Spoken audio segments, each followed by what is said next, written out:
Good morning, students. Today I am going to talk on neuron. These are also termed as nerve cell or neurocytome. As you know that these nerve cells or neurons can be defined as the structural and functional unit of nervous system. आपको पता है कि सभी animals में यदि हम स्पॉन्जेज को छोड़ दें, उसके ऊपर जितने भी एनिमल्स हैं, everywhere some type of nervous system is present. और जब हम बर्ड्स और ह्यूमन बींग्स तक पहुंचते हैं, this is well developed and forms a very extensive network which is present throughout our body. ये नर्वस सिस्टम मेनली दो parts में डिवाइड किया जाता है, सेंट्रल नर्वस सिस्टम CNS और peripheral nervous system PNS. Central nervous system is composed of brain, which is present here, and spinal cord, which is present inside the vertebral column of our body. Peripheral nervous system is composed of the nerves which receive information from certain part of our body and carry it to the central nervous system. और फिर central nervous system में उस information की analysis की जाती है, और यदि वो पैर में कांटा चुभा हुआ हो तो पैर को हटाने के लिए कहा जाता है. हाथ से कोई गर्म चीज़ छू गई हो तो हाथ को हटाने के लिए कहा जाता है. That information is again conveyed to the skeletal muscle through the motor nerves. तो इस तरीके से, और ये सारी चीज़ें चाहे सेंट्रल नर्वस सिस्टम हो या पेरिफेरल नर्वस सिस्टम हो, ये किस चीज़ का बना होता है? दैट इज़ ऑफ न्यूरॉन और नर्व सेल. ये नर्व सेल ऑर्डिनरली तो जैसे कोई भी यूकेरियोटिक सेल बना होता है कि उसमें एक प्लाज्मा मेम्ब्रेन होता है, एक न्यूक्लियस होता है, न्यूक्लियोलस होता है, साइटोप्लाज्म होता है, माइटोकॉन्ड्रिया, लाइजोसोम, एंडोप्लाज्मिक रेटिकुलम, ये सारे ऑर्गेनेल्स यहाँ पर भी इस नर्व सेल में भी प्रेजेंट होते हैं. लेकिन since this nerve cell has a specialised function क्या है? To communicate information from one part of the body to another part.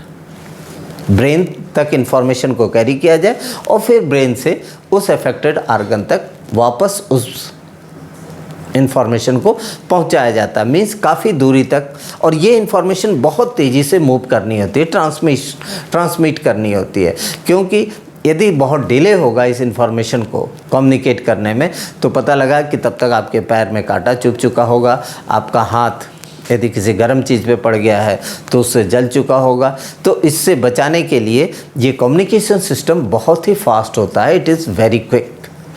और इस क्विकनेस के लिए, इफ़िशिएंटली इंफॉर्मेशन को एक जगह से दूसरी जगह पहुंचाने के लिए इस नर्व सेल या न्यूरॉन में कुछ स्पेशलाइज्ड स्ट्रक्चर्स प्रेजेंट होते हैं.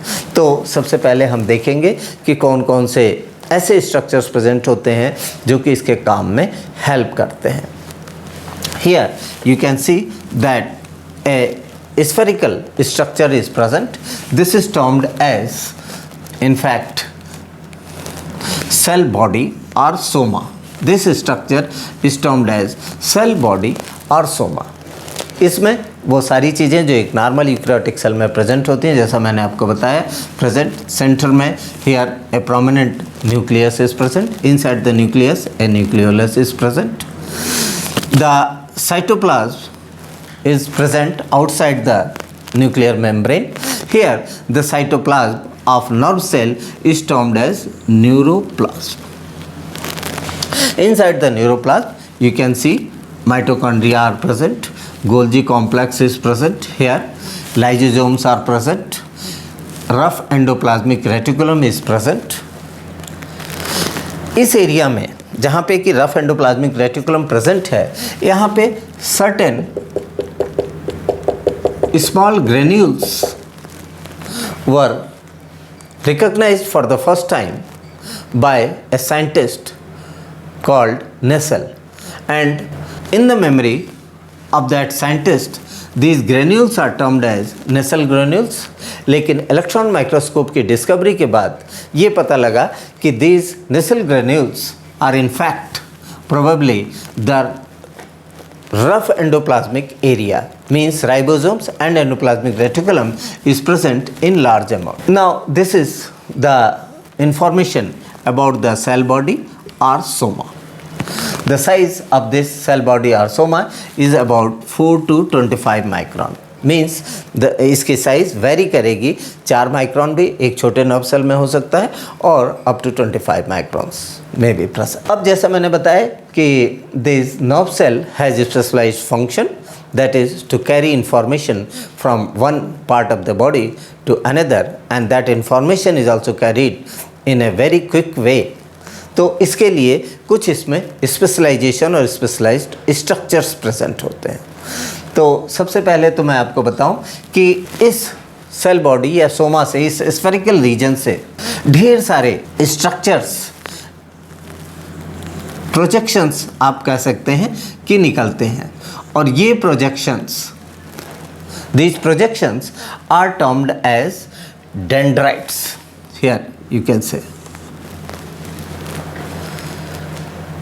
इनका काम होता है, इन डेंड्राइट्स का काम होता है टू रिसीव इंफॉर्मेशन। ये इंफॉर्मेशन बाहर से रिसीव करती हैं। जैसे आपका हाथ यदि किसी गर्म चीज़ पे पड़ा तो ये डेंड्राइट्स का काम है कि उस इंफॉर्मेशन को रिसीव करें। इसके लिए इनके पास स्पेशलाइज्ड स्ट्रक्चर्स प्रेजेंट होते हैं जिनको बोलते हैं डेंड्राइटिक स्पाइन्स। इन एरियाज में certain structures are present which are termed as dendritic spines, और इस पूरे स्ट्रक्चर को हम बोलते हैं डेंड्राइट। और ये ढेर सारे ब्रांचेस में प्रेजेंट होते हैं, और चूँकि काफ़ी बुशी लाइक स्ट्रक्चर होता है, ट्री लाइक स्ट्रक्चर होता है, इसलिए इसका नाम दिया गया डेंड्राइट। अब ये डेंड्राइट का काम है, जैसा मैंने आपको बताया, कि बाहरी इंफॉर्मेशन को रिसीव करना। और ये कहाँ तक पहुँचाती है? सबसे पहले तो सेल बॉडी तक पहुँचा, सोमा तक पहुँचा, और वहाँ से ये इंफॉर्मेशन फिर अब ब्रेन तक जानी है। और ये ब्रेन तक कौन लेके जाएगा? This is axon. This whole long structure is termed as axon. ये आप कुछ इस तरीके से सोच सकते हैं कि जैसे इलेक्ट्रिसिटी को कैरी करने के लिए काफ़ी लंबे लंबे वायर्स होते हैं, उसी तरीके से इंफॉर्मेशन को कम्युनिकेट करने के लिए, ट्रांसमिट करने के लिए बॉडी में एक जगह से दूसरी जगह हर न्यूरॉन में काफ़ी लंबे प्रोसेसेस प्रेजेंट होते हैं, उनको हम बोलते हैं एक्सॉन। इसकी साइज़ की जहाँ तक बात है, ये 1 मिलीमीटर से लेकर के 2 मीटर या उससे भी ज़्यादा हो सकते हैं। जैसे आप जिराफ के बारे में सोचिए कि उसका ब्रेन कहाँ पे प्रेजेंट है और उसका हाइंड लेग कहाँ प्रेजेंट है या फोर लेग कहाँ प्रेजेंट है। अब वहाँ से फोर लेग से लेकर के ब्रेन तक यदि बहुत सारे छोटे छोटे नर्व्स होंगे तो इन्फॉर्मेशन को आगे बढ़ाने में बहुत मुश्किल होगी और बहुत ही स्लो कम्युनिकेशन होगा। और एक पूरा का पूरा लंबा यदि ये एक्सॉन प्रेजेंट होगा तो immediately information can be carried to the brain. तो इसकी साइज़ अलग अलग जगह पर अलग अलग वैरी करती है, 1 मिलीमीटर से लेकर के 2 मीटर तक हो सकती है। अब चूँकि इसमें इंफॉर्मेशन को बहुत तेज़ी से कन्वे करना होता है, इसलिए इसमें कुछ अलग से फिर स्पेशलाइज्ड स्ट्रक्चर्स डेवलप होते हैं। ये जिस एरिया से सेल बॉडी से निकलता है उस एरिया को हम बोलते हैं एक्सॉन हिलॉक। एक्सॉन हिलॉक इस एरिया को बोलेंगे where from the axon comes out.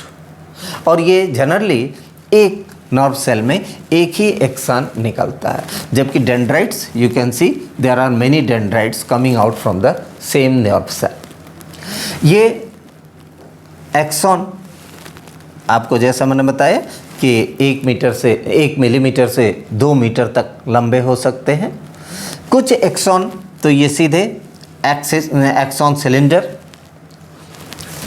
Axon hillock से राइज होकर के और अंत में बॉडी में कहीं दूसरी जगह जा कर के एंड होता है। और जहाँ पे एंडिंग होती है वहाँ पे certain button like structures are present. Here you can say these button like structures are present. These are termed as telodendria, axon telodendria. इनका काम होता है कि जो इन्फॉर्मेशन ये ट्रांसमिट कर रहे हैं उसको फाइनली किसी दूसरे नर्व सेल को कैसे ट्रांसफ़र किया जाए। तो ये जो इन्फॉर्मेशन ट्रांसफ़र किया जाएगा दैट इज़ थ्रू द टेलोडेंड्रिया। अब इस एक्सॉन या तो ये नेकेड हो सकते हैं ऐसे दिस मच एरिया, या कुछ एक्सॉन्स या यू कैन से ह्यूमन बींग्स में ज़्यादातर एक्सॉन्स के चारों तरफ एक कवरिंग प्रेजेंट होती है। दिस कवरिंग हियर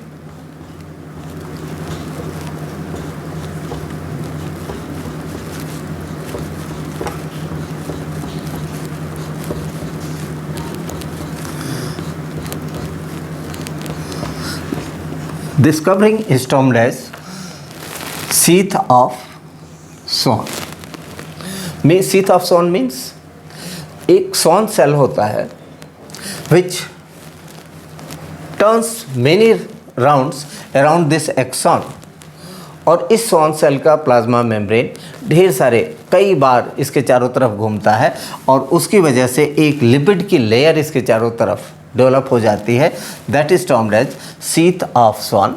ये स्वान सेल का न्यूक्लियस है। This is the nucleus of Schwann cell by red colour. Here you can say there are many individual Schwann cells which wraps around this axon many times, and that wrapping forms a thickening around the axon that is termed as sheath of swan। Now इसका और ये sheath of swan का जगह जगह break होता है, टूटा हुआ होता है। जैसे यहाँ पे आप देख रहे हैं here, here, here, ये सॉन सेल के बीच गैपिंग होती है जगह जगह। This gapping is termed as nodes of Ranvier. Means जहाँ पर सॉन सेल एब्सेंट होते हैं उस स्पेस को हम बोलते हैं नोड्स ऑफ रैनवियर। इस एक्सॉन में जो साइटोप्लाज्म प्रेजेंट होता है उसको हम बोलते हैं एक्सोप्लाज्म। और चूँकि this is very long process, तो इसको इंटैक्ट रखने के लिए इस एक्सोप्लाज्म में कुछ फाइब्रिल्स प्रेजेंट होते हैं। Those fibrils are termed as neurofilaments. It provides strength to the axon. ये न्यूरोफिलामेंट्स यहाँ पर you can see these are also present in the cell body, और डेंड्राइट्स में भी ये न्यूरोफिलामेंट्स प्रेजेंट होते हैं।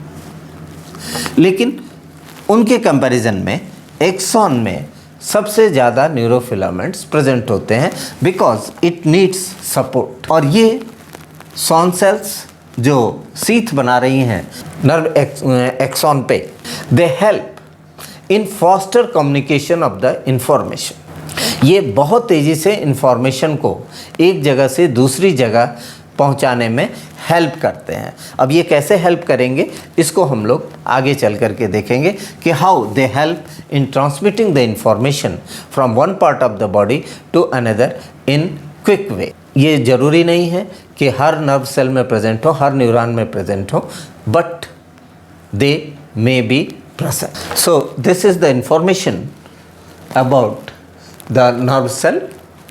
Now how this nerve cell performs its function and transfer information from one nerve cell to another, that is through the synapse। उसके बारे में हम लोग आगे चल करके पढ़ेंगे कि ये टेलोडेंड्रिया कैसे दूसरे नर्व सेल को इंफॉर्मेशन ट्रांसफ़र करते हैं।